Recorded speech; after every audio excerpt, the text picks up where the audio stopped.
ระพระมัชฌิมเถระพระอนุเถระพระนวกะลูกพระลูกเนนจุตนจุองค์ขอความสลีตีขาอายุมันยืนยาวจงมีแก่บรรดาศรัทธาสาธุชนท่านผู้ฟังทุกท่านที่มีโอกาสเปิดเครื่องรับฟังรายการเสียงธรรมรับอรุณภาคเจ้าตั้งสถานีวิทยุเพื่อการศึกษาพระพุทธศาสนาและวัฒนธรรม FM ความถี่ 104.50 เมกะเฮิรตซ์รายการนี้นำเสนอญาติโยมสาธุชนได้ยินได้ฟังทุกเจ้าวันจันทร์และก็เจ้าวันศุกร์ตี5 นาทีถึงตี55 นาทีโดยประมาณนำเสนอโดยอาตมภาพพระมหาประสิทธมาภินันโทเจ้าอาวาสวัดจังกำประธานหน่วยอบรมประชาชนประจำตำบลมะกอก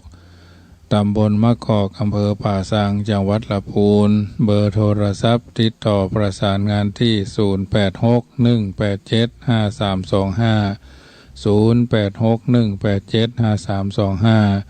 ได้รับเมตตาจากเจ้าของสถานีผู้อำนวยการท่านอาจารย์ท่านพระครูสมุวิสุวัฒน์วรคิโจเจ้าวาดวัดฝ่ายหินผู้อำนวยการวิทยุคลื่น104มอบเวลาถวายเวลาญาติโยมสาธุชนได้ยินได้ฟังแล้วก็น้อมไปเป็นเครื่องประพฤติปฏิบัติเพื่อคัดเกลาตนตัวให้เฮาท่านทั้งหลายได้มีสรณะเป็นที่เพิ่งอันประเสริฐธรรมะเป็นสัจธรรมความจริงธรรมะเป็นสิ่งที่ประเสริฐให้เฮาท่านทั้งหลายฝากไว้คิดชีวิตมาจากไหนกินอยู่เที่ยวไปอย่าลับไหลลืมตนเกิดมาทั้งทีทวีบุญกุศลศีลธรรมนำตนพัฒนากายใจเกิดมามีบุญเพิ่มพูนปัญญากายใจพัฒนาบารมีคุ้มครองเรียนไตรสิกขาศีลสมาธิปัญญาพัฒนาไตรตรองอย่าฮือบกพร่องสองภพชาติเอ่ยทำบุญสุนทรทานเบิกบานหัวใจเกิดมาชาติใดสดใสชื่นบานแช่มชื่นอารมณ์สั่งสมวิญญาณห่มพระนิพพานเบิกบานหัวใจต้องฝึกตัวฝึกตนทุกชั่วชีวิตต้องฝึกกายต้องฝึกจิตคิดสร้างสรรค์เพื่อความสุขกายและจิตชื่นชีวินเป็นคนนั่นเพิ่มผลบุญพูนคุณธรรมฝึกตนดีสีแก่ชาติศาสตร์กษัตริย์พ่อแม่ฮักพักกายจิตคิดสืบสารครูบาอาจารย์วานวอนจิตรักษามัคคีเป็นศักดิ์เป็นศรีมีคุณธรรมนำชาติไทยฝึกตนดีเป็นคนดีมีศักดิ์มีศรีมีคนฮักร่วมเชื้อชาติปราศสรรเสริญตนมีบุญคุณธรรมมีความจำเริญบ่เพลิดเพลินอบายมุขสุขใจเอ่ยสังคมบ่คัดสนเพราะคนขยันและประหยัดสังคมที่อึดอัดเพราะคนบ่ประหยัดและขยันสังคมที่จะวุ่นวายสารพัดเพราะบ่จำกัดอบายมุขมนุษย์จึงวุ่นวายสังคมได้รับความทุกข์เพราะอบายมุขเต็มบ้านเต็มเมืองสังคมบ่เจริญรุ่งเรืองเพราะพลเมืองขาดศีลนำศีลธรรมนำปฏิบัติสังคมที่รุ่งเรืองเป็นกิจวัตรเพราะปฏิบัติศีลธรรมนำพัฒนากายใจสังคมที่ก้าวหน้าทันโลกเพราะพลเมืองโลกมีสติปัญญาพัฒนาสุขวิสัยสังคมที่ฮักพัฒนาเพราะเคารพกติกาวัฒนธรรมนำชาติสังคมพุทธศาสตร์เพราะเคารพชาตินำพุทธศาสตร์พัฒนากายใจสังคมนำภูมิปัญญาปฏิบัติภาวนาครับโลกครับทุกโศกภัยสังคมปฏิบัติธรรมดับทุกข์เพราะมนุษย์รู้ทางวิมุตติด้วยปัญญา8สังคมโลกพุทธปรัชญาจะพบอัตถมรรคสว่างกายใจเพราะฉะนั้นทุกวันสะดุ้งตื่นมึนตาไหวพระนพธรรมสมทานแก้ว3โกถากแล้วก็จะได้สั่งว่าสวดทิยายพุทธคุณธรรมคุณสังฆคุณไปตามลำดับเบื้องแรกนี้กราบ อะระหังสัมมาสัมพุทโธภควาพุทธังภควันตังอภิวาเทมิกราบสวากขาโตภควตาธัมโมธัมมังนามัสสามิกราบสุปฏิปันโนภควโตสาวกสังโฆสังฆังนะมามิกราบมาตาปิตาโรวันทามิกราบคุณูปการโรวันทามิกราบ กราบพระพุทธกราบพระธรรมกราบพระสงฆ์กราบคุณพ่อคุณแม่กราบคุณครูบาอาจารย์ต่อไปก็สมาทานแก้วสามโกฏากณบัดนี้นะมามิพุทธังกุณาสาคารันตังนะมามิธัมมังมุนีราชเตสิตังนะมามิสังฆังมุนีราชสาวกังนะมามิกัมมทานาตายกาจาริยังนิพพานะมากุเทสกังอาจโยโนพันเตอาจขมายะถาภเลยะถามุระเห ยะถากุสเรเนมยังพุทธธรรมสังฆสังฆเตสุติรัตเนสุอาทิเทวะปัจจุปเนวะอวิวายะทิวา ละโหวากายเยนวาวาจายาวามนัสสาวาปะมาตังวาอากาลวังวาอากาสิมหาดิสวยะถาธรรมังปฏิกโรมาเตสังโนพันเตพุทธาธิรัตนัตยังอนุกัมปังอุปาทายะอัจจยังอาจยโตปฏิคันหันตุขมันโตสัพพังโตสังอายติงสังวาลิสามานาปุเนวังกริสามาสันติจาโตสังอสันติจาโตสังสัพพังโตสังขมันตุโน ต่อไปก็อาราธนาพุทธคุณธรรมคุณสังฆคุณเนอะ นะโมตัสสะภะคะวะโตอะระหะโตสัมมาสัมพุทธัสสะนะโมตัสสะภะคะวะโตอะระหะโตสัมมาสัมพุทธัสสะนะโมตัสสะภะคะวะโตอะระหะโตสัมมาสัมพุทธัสสะพุทธังสรณังคัจฉามิธัมมังสรณังคัจฉามิสังฆังสรณังคัจฉามิตุติยัมปิพุทธังสรณังคัจฉามิตุติยัมปิธัมมังสรณังกัจฉามิตุติยัมปิสังฆังสรณังกัจฉามิตติยัมปิพุทธังสรณังกัจฉามิตติยัมปิธัมมัง สรณังกัจฉามิตติยัมปิสังฆังสรณังกัจฉามิสรณะกัมมานังพุทธังอาราธนังกะโลมิธัมมังอาราธนังกะโลมิสังฆังอาราธนังกะโรมิปิตามาตาอาจาริยังอาราธนังกะโรมิสัพพะเทวะอิสีมหาภมามหาอินทรามหาคุณาอาราธนังกะโรมิธรรมสวนะกะโลอายัมภทันตาธรรมสวนะกะโลอายัมภทันตาธรรมสวนะกะโลอายัมภทันตาภะคะวะโลกวินาศนังนามุทาติหารังอากาสินะโมพุทธายะนะคือทวารโมบันดาลคือปรากฏพูดกำหนดคือแนวแน่ทายามืดมิดและเมามัวยะอยู่บนหัวเปิดโลกาวิทูขายาโมยะอะโคหามัสมิงโลกัสสะอุอามาสหจินตามหาจินตามนุสาจินตาเทวนาบุริสาจิตังราชาจิตังพระมโนจิตังพระมานีจิตังอาราคาจิตังคุสะจิตังหุโนจิตังพยาโคจิตังพยาคาจิตังอิทิจิตังสัพพมโนสาจิตังสัพพสัตตาจิตังสัพพสัตตาจิตัง สัพพเทวตาจิสัพพสมานุสาจิตังสัพพสัตตาจิตังสังวรายามาเอหิอาคาจายะอาคาจายิอิติมามาเจตาสาติชิวหายะเมทุวังวาจังชิวหาวายันติสัตตังสุตตวาปิยะนุนาปิยะเยวัตุวัติสมังมังนาสีนาหานาโสนะโมพุทธายะทุมหิภาโวติตินะโมพุทธายะนะโมธัมมายะนะโมสังฆายะอัปปะมาโนพุทโธอัปปะมาโนธัมโมอัปปะมาโนสังโฆพุทโธเมนะโธธัมโมเมนะโธสังโฆเมนะโธกัมไอติปิโสภะคะวะอะระหังสัมมาสัมพุทโธวิชาจารณะสัมปันโนสุขโตโรกวิทูอนุตตโรปุริสาธรรมสารติสัทธาเทวมนุสานังพุทโธภะคะวะติสวากขาโต ภะคะวตาธัมโมสันทิฏฐิโกอากาลิโก เอหิปัสสิโกโอปันนาญิโกปัจจตังเวทิตาโพวินยูหิติสุปฏิปันโนภะคะวะโตสาวกสังโฆอุจุปฏิปันโนภะคะวะโตสาวกสังโฆญาญาปฏิปันโนภะคะวะโตสาวกสังโฆสามีจิปฏิปันโนภะคะวะโตสาวกสังโฆยะติทังยะตาลิปุริสายุคานิอัฏฐปุริสาปุคาลาเอสาภะคะวะโตสาวกสังโฆอหุนายโยปะหุนายโยตัคขินายโยอัญจลิการณิโยอนุตรังปุญญเขตังโลกัสสาติพุทโธติโลกัตติโพจานังธัมโมติโล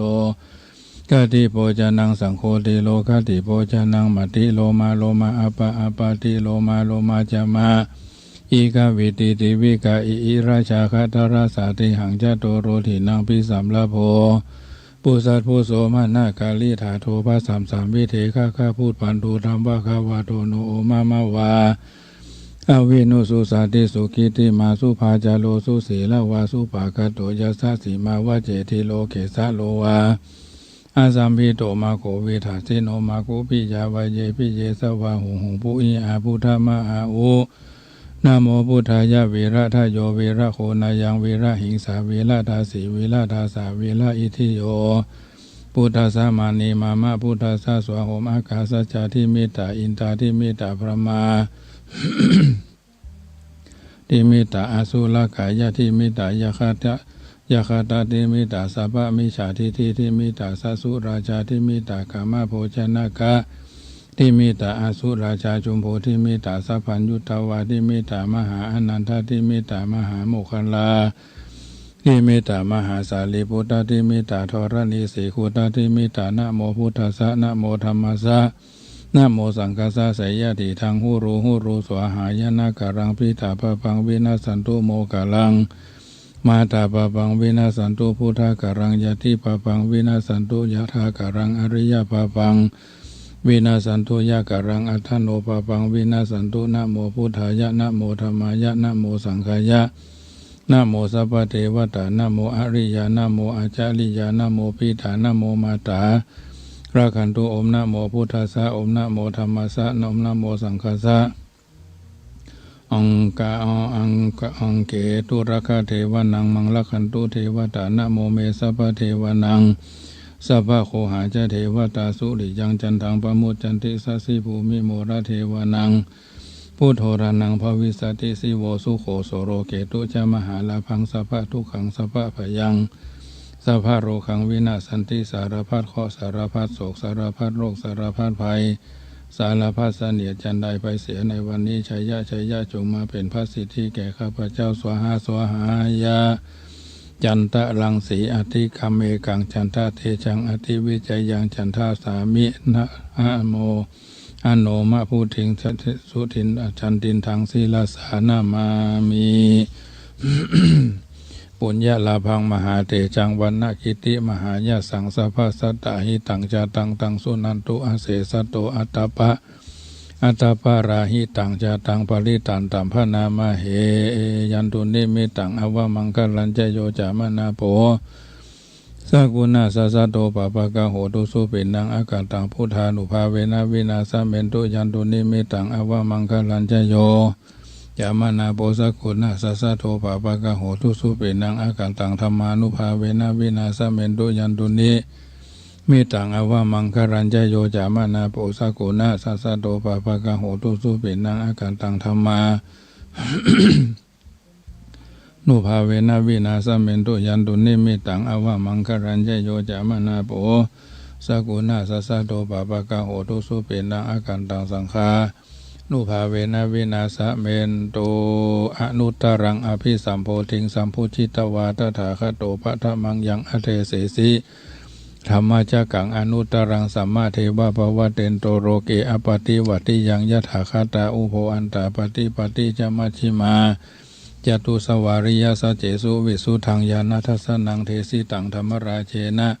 สัมมาสัมโพธิคิทานังนาเมนะวิสุตังสุตังธรรมจักกปวัตตนังวายากรณาปะเถนะสังคีทันตัมพนามาเสเอวเมสุตังเอกังสัมมายังภะคะวาภารณสิยัง อิสิปตะเนมิคตาเยตระโขภควาปัญจวัคคีเยภิกขุอามันเตสีดเวเมภิกขเวอันตาปปะชิเตนะนาเสวิทพายโยจะยังกะเมสุกามะสุขันธิกานุโยโคหิโนคโมโวทุจานิโกอนาริโยอนาทัสสันหิโตโยจะยังอัตถกีลมัฐานุโยโคทุโขอนาริโยอนาทัสสันหิโตเอเตเตภิกขเวอุโภอันเตอนุภคมะมัชฌิมาปฏิปทาตถาคเตนะอภิสัมพุทธาจักขุกรณียนาการณีอุปสมายะอภิญญายสัมโพธายานิพพานายสังวัตติกัตตมาจสาภิกขเวมัชฌิมาปฏิปทาตถาคเตนะอภิสัมพุทธาจักขุกรณีญาณการณีอุปสมายะอภิญญายสัมโพธายานิพพานายสังวัตติอายะเมวะอริโยอันทังคิโกมะโกสัยยะติทังสัมมาทิฏฐิสัมมาสังกัปโปสัมมาวาจาสัมมากัมมันโต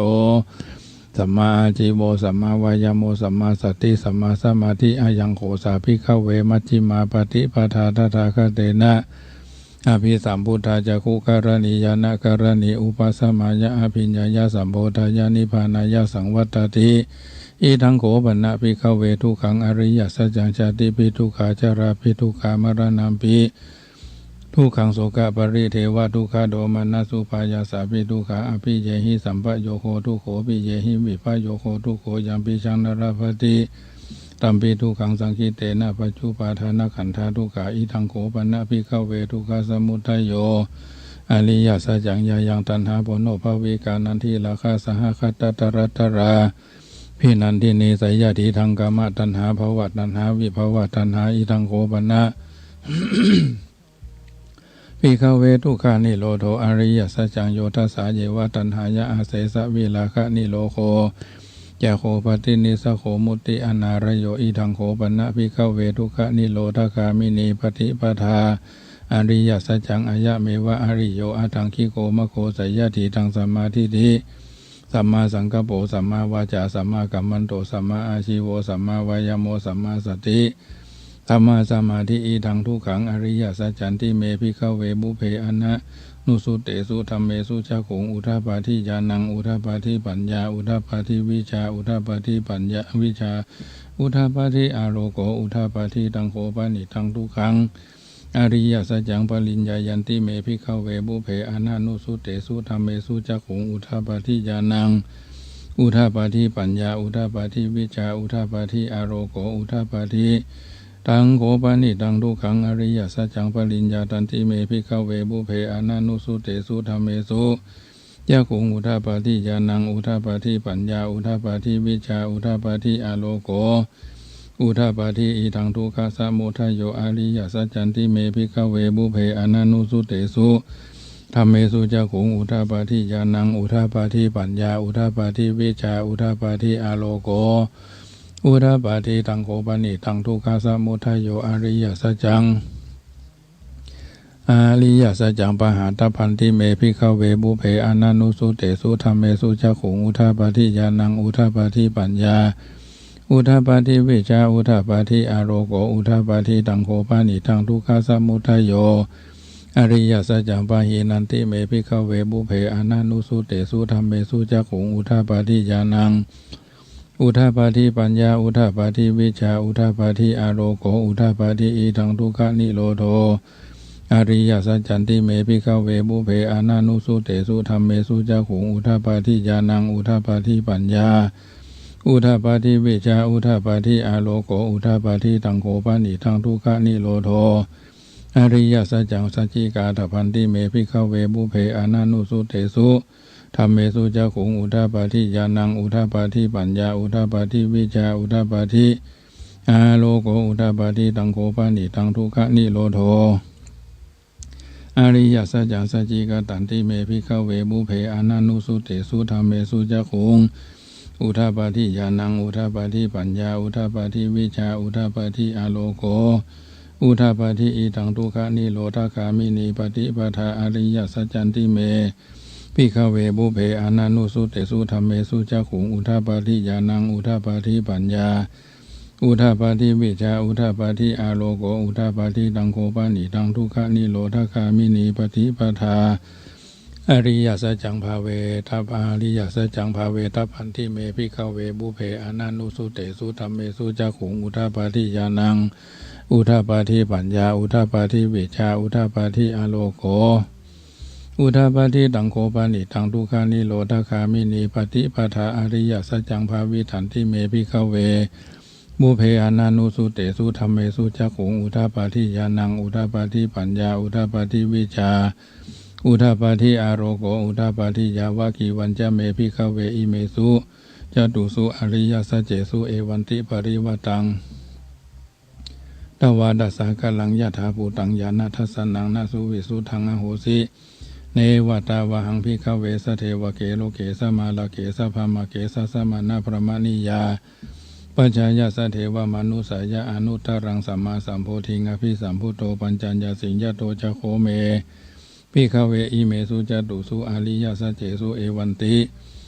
ปริวัตังตวาดัสสะกรังยะถาภูตังญาณทัสสนังสุวิสุทังอโหสิอาทาหังภิกขเวสเทวเกโลเกสมาลเกสัพพมเกสสมานาพระมณียาปัจจายสเทวมนุสายะอนุตรังสัมมาสัมโพธิงอภิสัมพุทโธปัญจัญญาสิญญาณัญจะพนะเมทัสสนังอุทาปาทิอากุปาเววิมุตติอายามันติมาชาตินัตทิพุนาภาวติอิธามาวจาภควะอัฏฐมานาปัญจวัคคียาภิกขุภควะโตปาสิตังอภินันทุงอิมัสสมิงจะพนะวายากรณสมิงปัญญามาเนอายสมาโตโกนัญญาสเบียราชังบีตะมารังธรรมจักขุงอุทาปาทิยังกินจิสมุทัยะธรรมังสัพพันตังนิโรธาธรรมันติภวติเตจะภควตาธรรมจักเกโหมาเดวาสัทธามนุสาเวสุงเอตัมภควตาภาราณสียังอิสิปัตตเนมิคตาเยอนุตารังธรรมจักกังปวัติตังอปฏิวัติยังสมณเณนวาพระมณเณนวาเทเวนวามาเลนวาภมุนาวาเกนะจิวาโลกัสสมินติปุมานังเดวานังสัตตังสุตวะจตุมหาราชิกาเดวาสัทธมนุสาเวสุงจตุมหาราชิกานังเดวานังสัตตังสุตวะตาวะติงสาเดวาสัทธมนุสาเวสุงทาวะติงสานังเดวานังสัตตังสุตวะยามาเดวาสัทธมนุสาเวสุงยามานังเดวานังสัตตังสุตวะตุสิตาเดวาสัทธมนุสาเวสุงทุสิตานังเดวานังสัตตังสุตวะนิมานะรติเดวาสัทธมนุสาเวสุงนิมานะรตินังเทวานังสัตตังสุตวะภารานิมิตวาสาวัตติเดวาสัทธมนุสาเวสุงภารานิมิตวาสาวัตตินังเดวานังสัตตังสุตวะภมาภาลิสัจฉาเดวาสัทธมนุสาเวสุงภมาภาลิสัจฉานังเดวานังสัตตังสุตวะภมาภาโลหิตาเดวาสัทธมนุสาเวสุงภมะภาโลหิตานังเดวานังสัตตังสุตวะมหาภมาเดวาสัทธมนุสาเวสุงมหาภมานังเดวานังสัตตังสุตวะปาริตาภาเดวาสัทธมนุสาเวสุงปาริตาภานังเดวานังสัตตังสุตวะอัปปมานาภาเดวาสัทธมนุสาเวสุงอัปปมานาภานังเดวานังสัตตังสุตวะอาภัสสลาเดวาสัทธมนุสาเวสุงอภัสสรานังเดวานังสัตถังสุตวะปาริตาสุภาเดวาสัทธมนุสาเวสุงปาริตาสุภานังเดวานังสัตถังสุตวะอัปปมานาสุภาเดวาสัทธมนุสาเวสุงอัปปมานาสุภานังเดวานังสัตถังสุตวะสุภาคินหากาเดวาสัทธมนุสาเวสุงสุภาคินหากานังเดวานังสัตถังสุตวะอาสัญญีสัตตาเดวาสัทธมนุสาเวสุงอาสัญญีสัตตานังเดวานังสัตตังสุตวะเวหภาลาเดวาสัทธมนุสาเวสุงเวหภาลานัง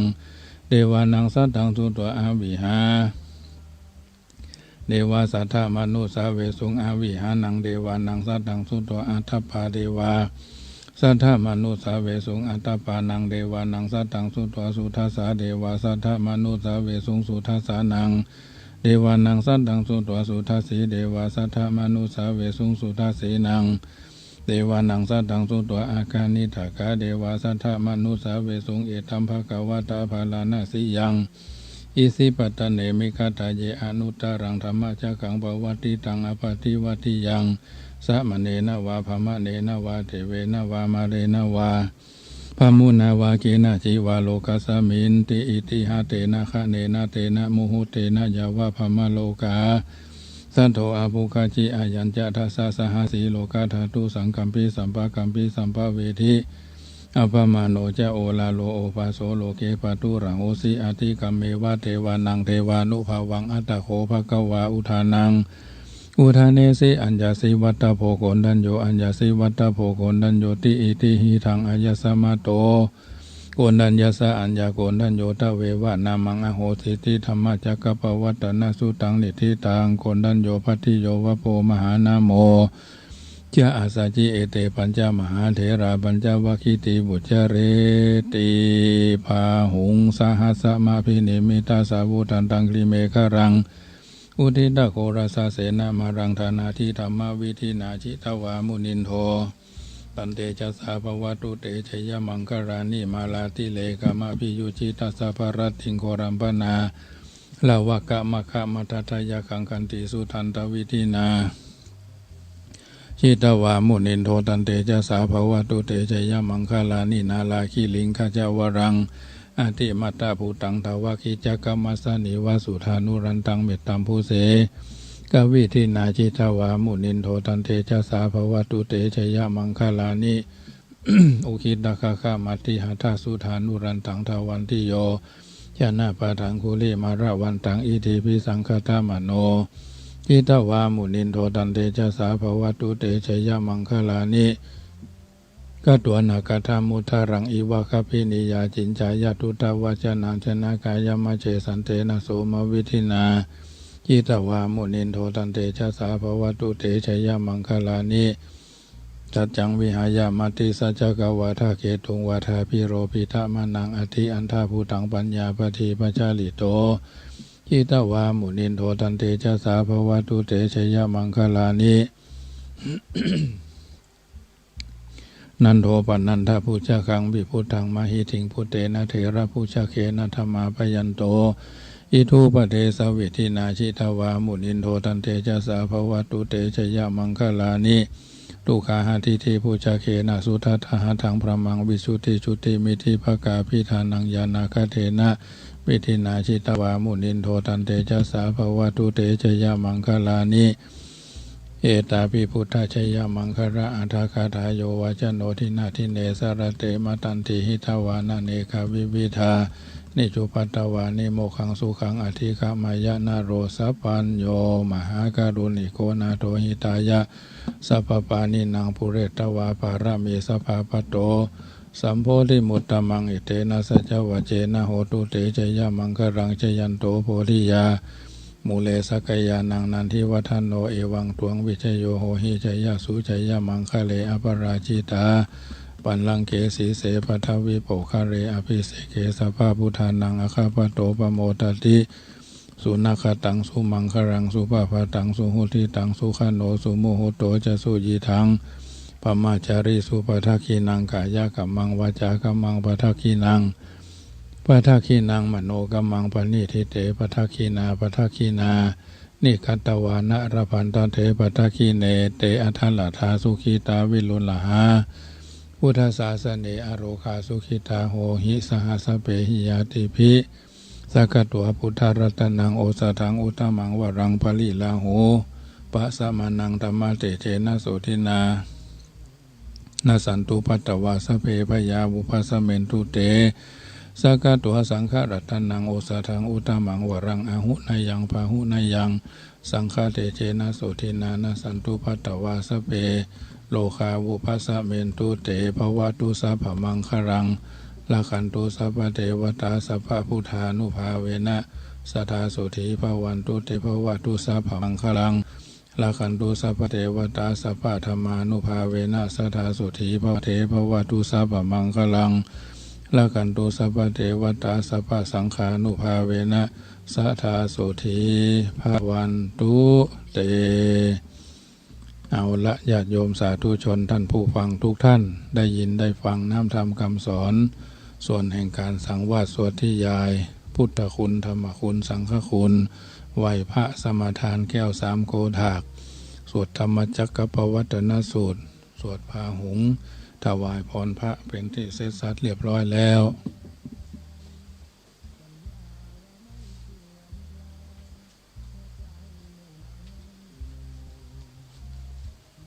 เพื่อเป็นมงคลแก่การดำเนินชีวิตวันนี้ก็เป็นวันจันทร์เริ่มต้นสัปดาห์แห่งการประพฤติปฏิบัติภาระหน้าที่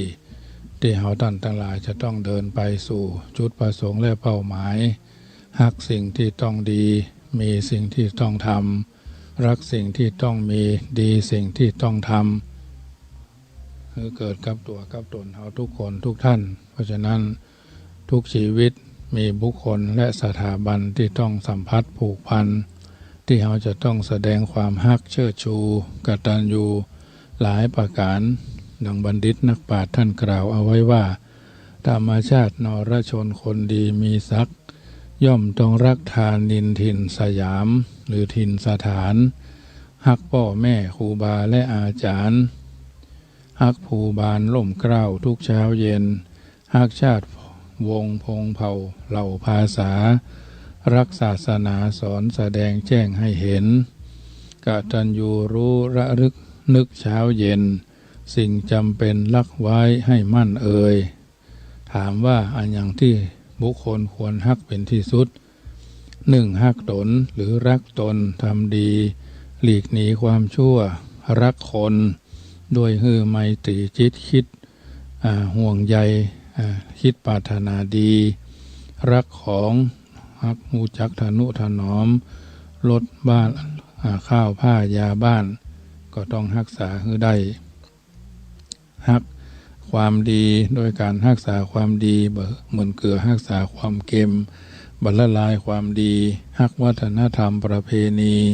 โดยปฏิบัติตามวิถีแห่งความเป็นไทยฮักหน้าที่ปฏิบัติชอบปฏิบัติประกอบด้วยความสุจริตเป็นที่ตั้ง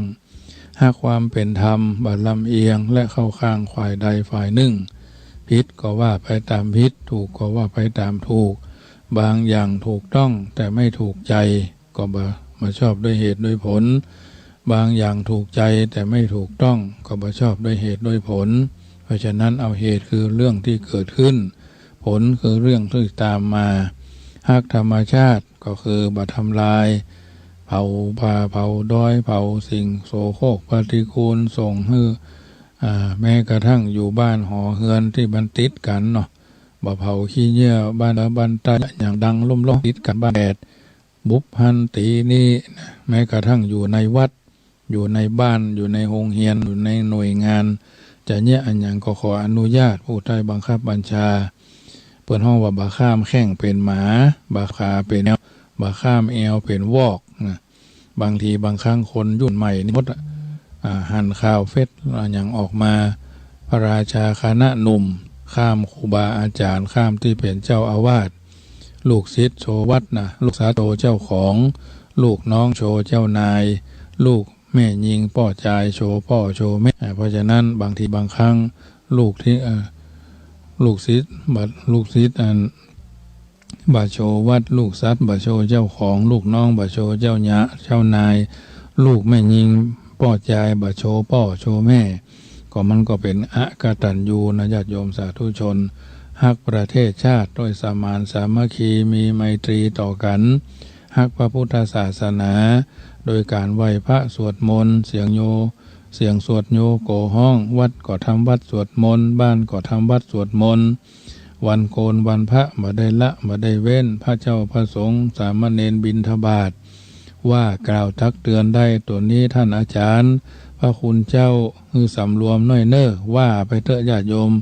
บิณฑบาตบ่เกิน8 โมงนะก่อน8 โมงต้องอยู่วัดไผ่วัดมันแล้วถ้าเลย8 โมงเพิ่นอยู่การอยู่งานทำการทำงานกันแล้วสุดแต่นกหนูปูปลาหมูมากาไก่สุมาเถอะมันกินแล้วมันยังอยู่เป็นที่นะมันไม่ใช่ไปเลยคนเฮาก็เหมือนกันไปไหนมีเป้าหมายมีแผนที่ทำให้เฮาบ่ลงทางเนาะมีแผนงานทำให้เฮาบ่ลงทิศมีแผนชีวิตทำให้เฮาบ่ลงตัวนะ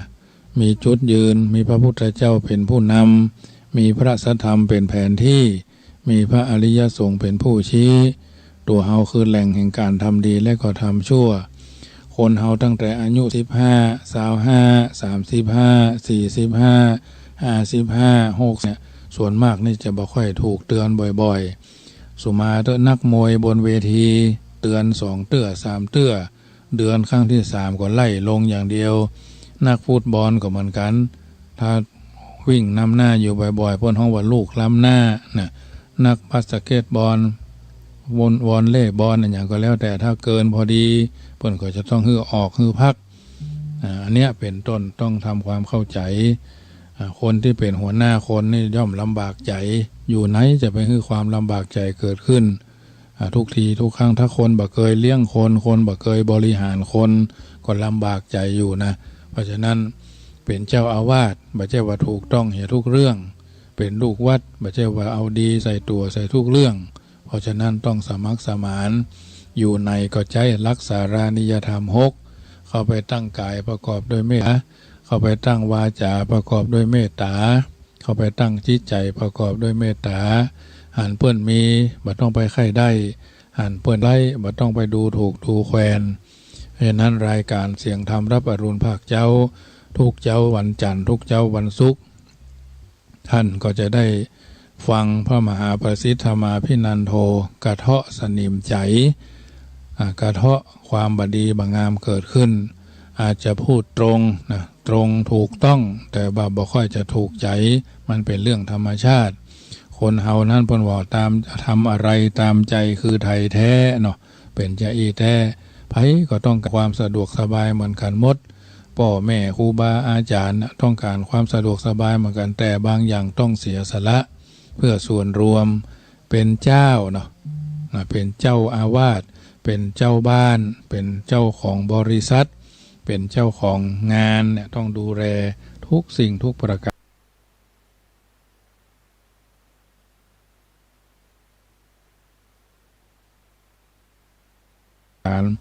บางอย่างก็ต้องยอมเสียสละทีนี้อยู่ที่ไหนเอาไปเป็นเขยเอาไปเป็นไปเอาไปเป็นลูกน้องเอาเป็นลูกวัดเอาเป็นผู้ใต้บังคับบัญชาเปิ้นอยู่ก่อนเปิ้นก็เป็นเจ้านายในการบริหารงาน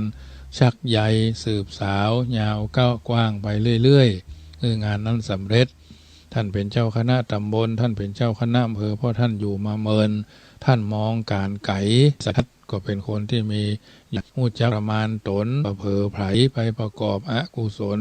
ความชั่วบ่เอาสายพี่สาวน้องบ่ทำการบริหารราชการเหมือนธนาคารศรีนคร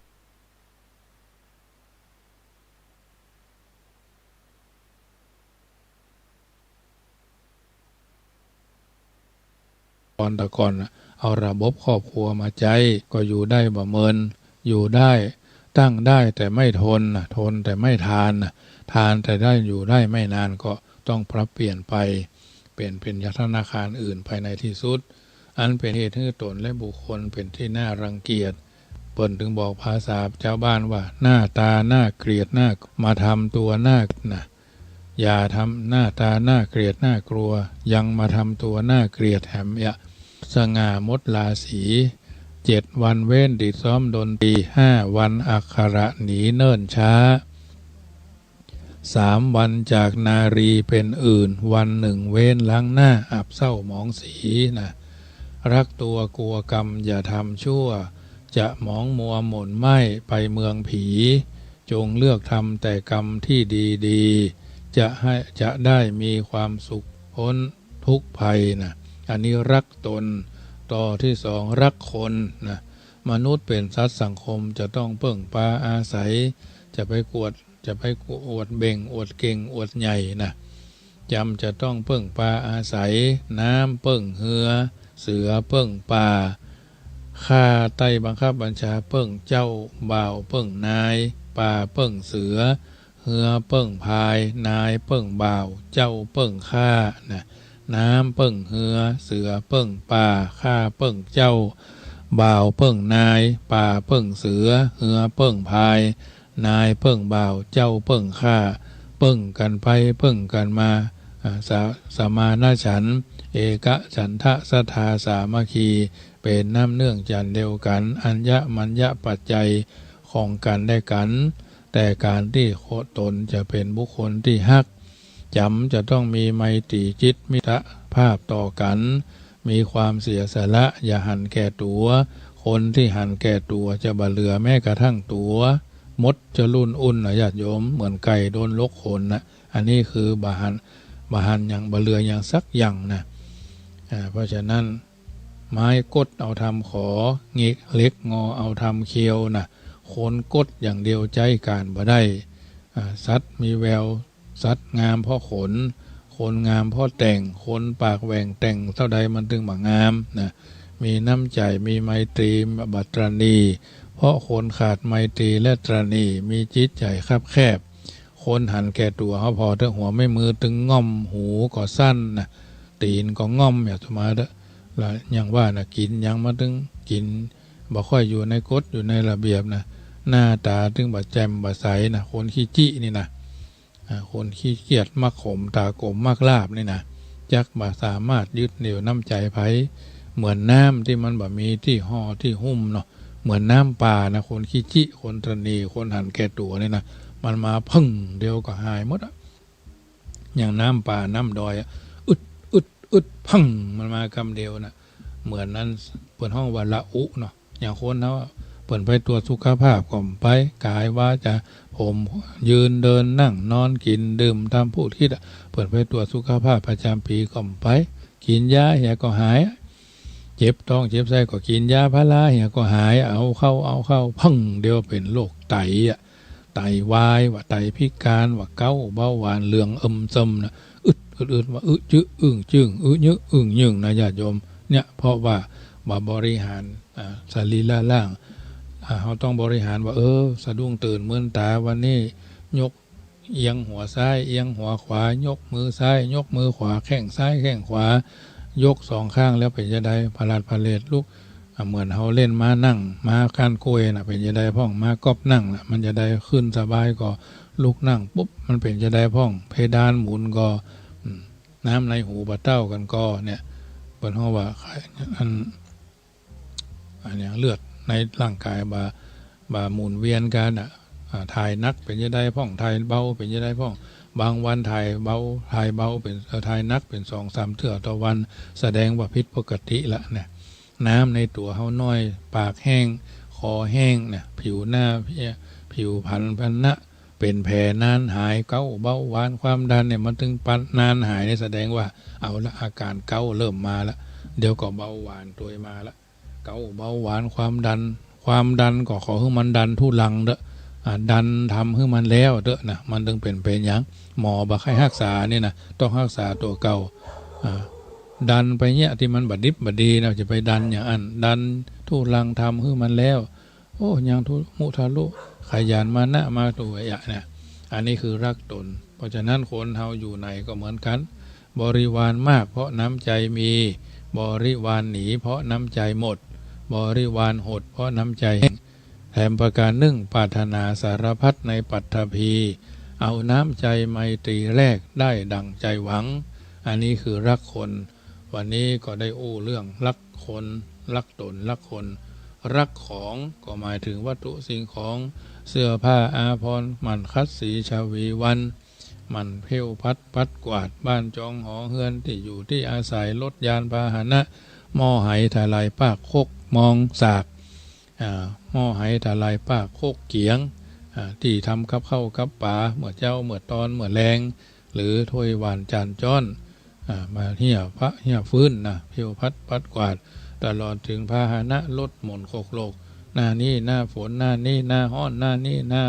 หนาวเนี่ยต้องดูแลเอาใจใส่รถจะไปไหนต้องสตาร์ท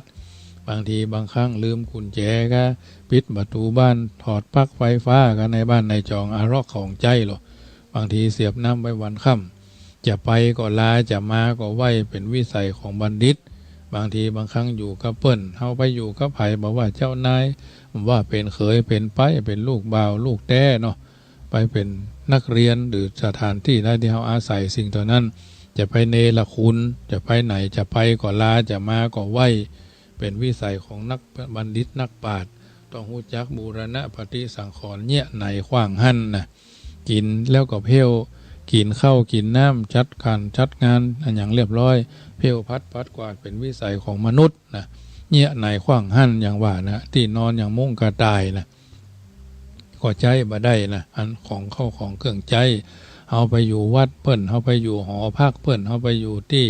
ใจรถของเปิ้นเป็นจะได้เมื่อไปแล้วสบายก็ ปิกมาเป็นจะได้พ่องครบบริบูรณ์บ่ต้องไปเปิดพอหั่นพอนี่นะบ่ต้องไปกดพอหั่นพอนี่บ่ต้องไป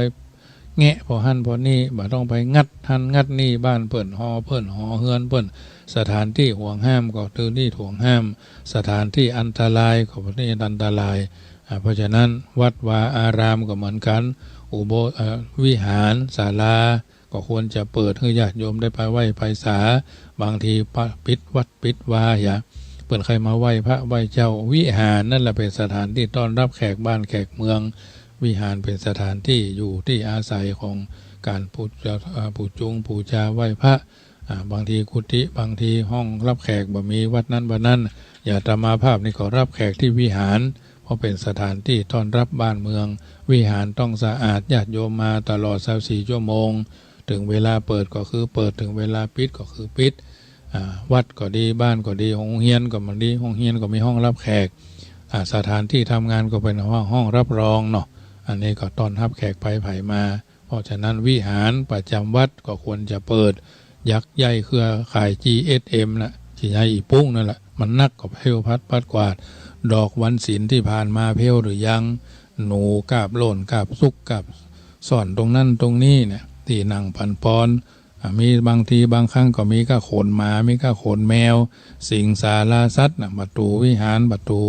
ศาลาประตูห้องรับแขกที่อยู่ของคนก็คืออย่างคนที่โตของมาสังคนก็พัฒนาให้มันเป็นมนุษย์บางทีบางครั้งเอามั่วกันไปหมดห้องครัวห้องครัวสถานที่สวดมนต์เนี่ยมันต้องวิหารนั่นแหละเป็นสถานที่ต้อนรับเพราะฉะนั้นเพลพัดปัดกวาดดอกถ้ามีการมีงานก็ควรจะเป็นดอกสดถ้าเลิกการเลิกงานแล้วควรจะเป็นดอกแห้งเพลพัดปัดกวาดหน้าพระประธานขันแก้วขันศีลขันสุมาเนี่ยในแต่ละวัดแต่ละวาก็ต้องเพลพัดไปตามนั้นเจ้าอาวาสก็ดูวัดอาจารย์ใหญ่ครูใหญ่ก็ต้องดูโรงเรียนผู้จัดการเจ้าของโรงงานก็ต้องดูโรงงานตั้งแต่ประตูโรงงานเข้าไปต้องไปดูแลสอดส่องเมียงมองพอเหนือพอใต้ห้องน้ำห้องส้วมดูเป็นจะได้พ่องไผ่มาห้องครัวเป็นจะได้พ่องแต่ว่าเพิ่นมาตานขันเข้ายังเหี่ยฟื้นอยู่อย่างเก่าก็นักแกวัดบ้านโรงเรียนต้องดูแลครูบาอาจารย์ก็เหมือนกันผอ.ต้องไปดูโรงครัวเจ้าอาวาสก็ต้องดูโรงครัวเหมือนกันผบ.บ้านผบ.ก็ผู้บัญชาการผู้บังคับการถ้ามันบัดดีก็เป็นผีบ้าวัดผีบ้าโรงเรียนผีบ้าบ้านนะนี่ผบ.มันมีอยู่2อย่างจะแกวดแกว่งไปตามใดก็ได้อันนี้นำเสนอให้ญาติโยมสาธุชนเรื่องรักตนรักคนรักของความดีนี่จะได้ต่อไปญาติโยมได้ยินได้ฟังแล้วก็นำไปเป็นนิทัศนะอุทาหรณ์เมื่อตะวาได้เดินทางไปร่วมงานทำบุญบรรจุบรมสารีริกธาตุและวัตถุมงคลพระธาตุเจดีย์วัดป่าแงะอำเภอเวียงป่าเป้าในท่านพระสมุสมานญาณวโรท่านเจ้าอาวาสนิมันตนาการอาตมาภาพเป็นเดือนวันนี้ก็ไปถวาไปจำเริญพระพุทธมนต์ก่อนที่จะเข้าสู่พิธีพระนิมนต์บ่ายโมงป่ายก็เลยไปพอสถานีวิทยุที่โมเดิร์นเรดิโอไป 3-4 สถานีปรากฏว่าใจบ่ได้เป็นเป้าหมายเบอร์เฮาก่อมไปอันนี้หมายความว่าลงลักบนห้องวันลักไปสำรวจพอว่าอยู่ตรงไหนก็เลยบ่ได้ไป3 สถานีที่1สถานีวิทยุสัตตา100ป่ายสถานีที่2ก็คนรักแม่สวยสถานีที่3บหันป้ายก็เลยไปอยู่3 สถานีบปะพอดีไปปะตำรวจซึ่งเป็นลูกศิษย์วัดพระพุทธบาทตากผ้าปี2524-25แล้วก็27ได้เป็นตำรวจถามไปถามมาเพิ่นอู้ไทยใส่เฮาก็อู้ไทยใส่เอาไปเอามาจากละปูนเพิ่นหลานเมืองใส่เฮาผมก็อยู่เชียงไฮ้เหรอตามาก็อยู่ละปูนนี่เนาะอู้กันไปอู้กันมาวิสาสากันไปวิสาสากันมาผมก็เป็นเคยเรียนวัดพระพุทธบาทตากผ้าท่านอาจารย์อยู่วัดไหนบอกว่าอยู่วัดจังกำผมก็เคยอยู่สมัยครูบานวลอาตมาภาพก็ได้มาอยู่กับเพิ่นไปประเมินก็ถามกันผ่านผมได้ปริญญา4อาตมาภาพก็ตกประโยคเข้ามาได้4 ปี 5อีกของอู้กันไปมาไวยสากรรมให้กับมือก็เลยหนังสือไปให้เล่มเนาะเอาหนังสือไปให้เล่มเฮาก็แจกหนังสือแล้วก็เสร็จนั่นก็ไปแอวบ้านแม่สีทอนเนาะแม่สีทอนแม่อันสีทอนนั้นบ้านลายลาวเนาะ ไปเอวหาเปิ้นไปคุณชนาภาเปิ้นก็ตอนรับเอาของละอันพันละน้อยเอาหมูคือ2 ตัวคือบ่ฟักนะเอาครัวปลูกลูกฟังคือทำร้ายอย่างมาบ้านแม่กันที่นี่บ้านแถวอันบ้านลังกาเนี่ยที่เวียงป่าเป้าเนาะจากนั้นก็ไปแว่หั่นแว่นี่ไปพระพ่อบุญธรรมแม่รัตนาที่งานวัดป่าแงะแม่ทำร้ายแม่ซึ่งก็ญาติโยมเปิ้นร่วมทำบุญกันมาแต่ว่าพ่อไพบูลย์แม่จรูนปกปิงเมืองมาร่วมทำบุญแล้วก็แม่สีทรเปิ้นร่วมทำบุญพระป่ามาจำนวน1นะบ้านหลายลาวแม่บัวลอยทะเรือนนายวีพิทูลทะเรือนบ้านสีเวียงทองร่วมทำบุญมาแม่ดวงเดือนมหาวันล้านจุฑามาศผ้าม่านแม่ห่างเหนือแม่จันโสมอินตาเด่นศาลาแม่วีคุณวิระศิลป์บุญอินสมบำรุงการน้ำกาไฟคุณแม่ติ๊บแสนตะนะปสจนี่หมายเอาคนเดียวเนอะ แม่เกียงคำนะแม่เกียงคำสุภามูลพร้อมด้วยลูกหลานร่วมทำบุญบ้านหนองอึ่งเนาะแม่จันติ๊บอิจนะนะบ้านหัวเวียงบุงกับน้ำกาไฟแม่เกียงคำสุภามูลพร้อมลูกครอบครัวแม่กันเทนีไฉยะนะตานไปหาพ่อเกิดแม่เกิดนะพร้อมเอาผักกาดถั่วปูผักปังนะแล้วก็หลายอย่างไก่คั่วแห้งมาฮื้อตัวเนาะแม่คำดิบแก้วผมทะพร้อมลูกนายอัครเดชแก้วผมทะ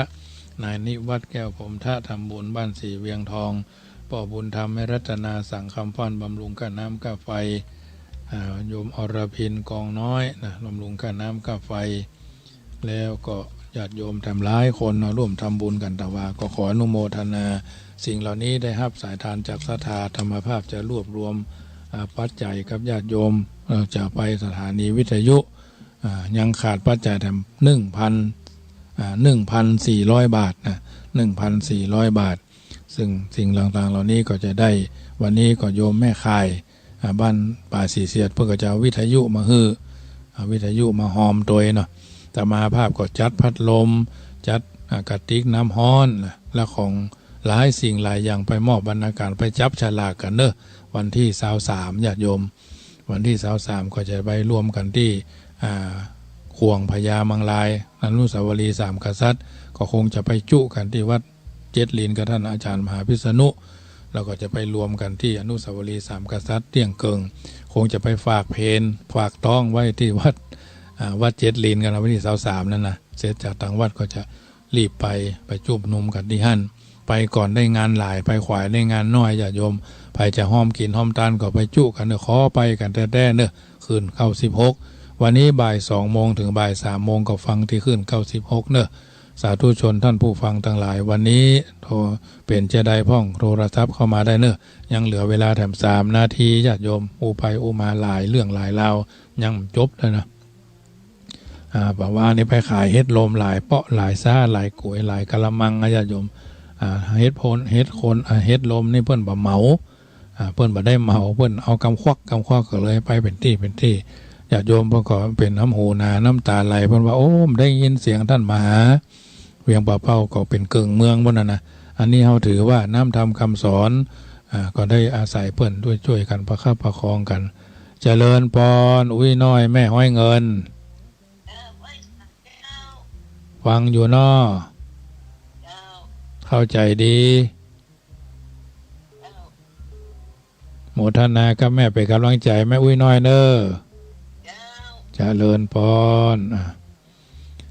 แม่เจริญพรแม่บ้านแม่น้อยเนาะฟังตั้งแต่เจ้าแล้วเนาะมันแม่ย่อยวันที่23มาวัดเจริญอยู่กับมะไปห้อมกินกันหลายๆเนอะปีหนึ่งก็เจริญพร0861875325 ใครจะห้อมก็ได้เนอะโทรศัพท์กันเข้ามาได้ยังเหลือแถม 1,400 บาทด้วยกันคนละน้อยเนาะ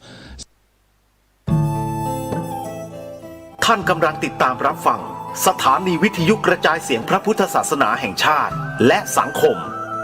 คลื่น เพื่อการศึกษาพระพุทธศาสนาและวัฒนธรรมระบบ FM 104.5 เมกะเฮิรตซ์รายการต่อไปเป็นรายการมรดกธรรมกำเมืองดำเนินรายการโดยพระครูวิสิทธิ์ศรีลาภรณ์